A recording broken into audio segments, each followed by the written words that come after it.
You think like people I think it's a little get too intimidated? I do, because I think that a lot of people don't have the same relationship to color that I do. Because, or, you know, not the same necessarily, and I think that everybody does. Like, I feel when I see color or engage with new materials that are like this wide spectrum of color, I'm like excited by it. It's an opportunity to like start to like assemble things together, or like what works, you know, together. But I wonder if sometimes having so much color for a viewer that isn't, you know, doesn't have that same relationship to color, if it's intimidating. Do you think intimidating beyond just like intensity of I think on the eye, but emotionally? Yeah, or some combination of that. Just that, like, whereas I would, you know, I could sit and be very absorbed in the fact that there's this color over here and maybe this color over here. Like, you can find these relationships.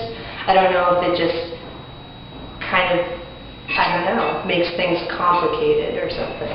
If you have like a monochromatic scheme, you're noticing more of what's like happening within those elements, opposed to like taking in that this thing's blue and this thing's bright pink and then they're held together by something green. You know, and it's a lot to think about, I guess, or maybe a lot to absorb. So intensity is probably what it is. It's intense.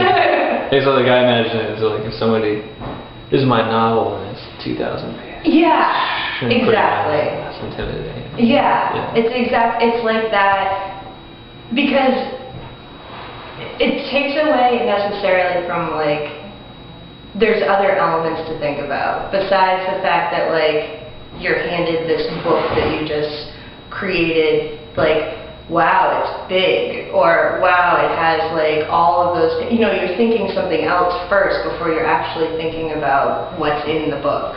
You know, and or it's the same sort of thing with the small scale drawings. You know, with a lot of color on such a small scale, you're thinking, wow, like about the color, like your first like visual response, and maybe not so much about what's actually making them, you know, making that what the materials are, or what sort of, you know, layering process or technique is happening to create that color. So, and that might be, you know, that might be something that's even goes back to like academic or like elementary ideas too, that, you know, it's just, you know, when you start getting a lot of different things going on, it gives like even children opportunity to go to like a million different directions, and people kind of do that naturally when there's like a lot of things in front of you. And I think that with some of my work, because there's so many things going on, it's like sensory overload, and color's like the natural thing for people to respond to first. So.